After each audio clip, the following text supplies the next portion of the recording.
Dr. King said that the hardest places in hell are reserved for those who during a time of moral and spiritual crisis choose to remain silent. He shared that many are scared to step forward because they figure that if they speak truth to power, there's a high possibility that someone will dig to uncover, even discover one or more of their vices. So let it be known, we're not claiming to be righteous, just claiming to be a couple brothers trying to do right. And let it be known, the messenger is primarily responsible for the message, and if we are human, which we are, why should in any way we feel threatened by our human imperfections?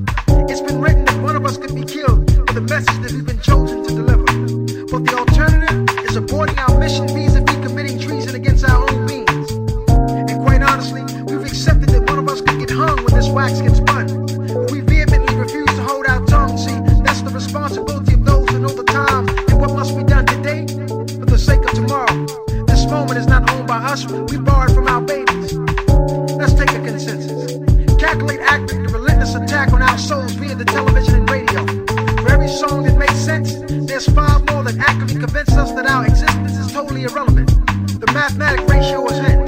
For every show that has the capacity to make you smile, there are 9 shows every hour on the hour that shows 9 more crying times, 9 more dying. That's 81 minds rotten per 1 channel of excitement. And our children aren't kittens. So the violence on the news is directly in proportion to the garbage in some 13-year-old child's minds collected from the tube. Hence the prison population is exploding simultaneously at the rate of some corporations' profits doubling. Grandma's struggling to make the connection between her son's upbringing and his crack slinging. Just don't seem to make sense. 8 generations of teachers, preachers, and lawyers, and now this. So we heal it, letting our fingers be instruments to scribble truth. And we revealing our innermost thoughts, doing our part to cultivate a culture that values personal time over the bottom line.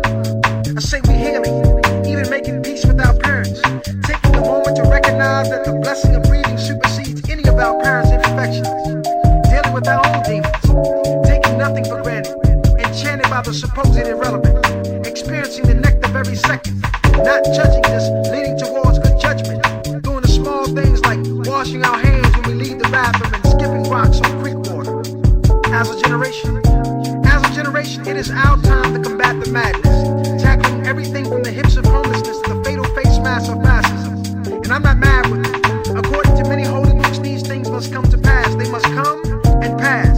Believe me, there are no mysteries, just the unknown and the unseen. And if this is the case, and we believe it to be, this generation will be measured in antiquity strictly based upon how we handle the issues served on our plate. Our major obstacle is to strategize how we reach back into our cosmic memories and structure remedies based upon how we dealt with our nemesis in our past lives. Our second major challenge is to find out who and what gives our existence balance.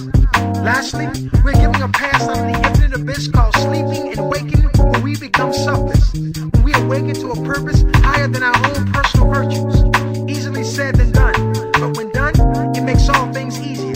Just learning how to do the ultimate, like living without considering the prospect of our inevitable death, like breathing, inhaling the vastness of the universe and exhaling the mental obstacles that deny our rise and produce anguish and stress, like kicking it and total acceptance that we will never be all that we can be because we will always be more. See, our limited minds do not have the capacity to conceptualize what the Creator has in store, just feeling and catching the healing vibe, letting the abundance of divine love